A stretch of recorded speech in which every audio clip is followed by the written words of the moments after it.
అందరికీ నమస్కారం అండి. మీరెప్పుడైనా శిరస్సు లేని అమ్మవారిని చూశారా అండి? ఈ మాటే దొండపర్తిలో వెలిసిన ఎరికమాంబ తల్లి.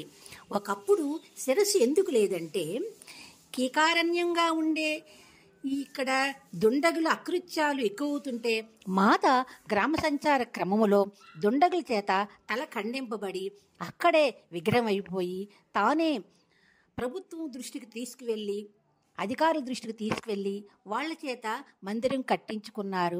అయితే శిరస్సు పెట్టడానికి మాత్రం మాత ఒప్పుకోలేదండి. నేను ఇలాగే ఉంటాను, నేను ఇలాగే నా ప్రజల్ని కాపాడుతాను, నా యొక్క భక్తుల్ని నేను సంరక్షించుతాను, నన్ను కొలిచే వారికి కొంగు బంగారే నిలుస్తాను అని మాత చెప్పారని కథనం.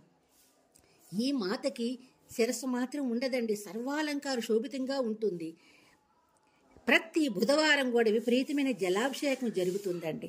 మాత తన చల్లని చూపులతో ప్రతి ఒక్కరి కోరికలు తీరుస్తుందండి. మనందరి కోరికలు తీర్చాలని మనసారా ఈ మాతను వేడుకుందామండి. నమస్తే.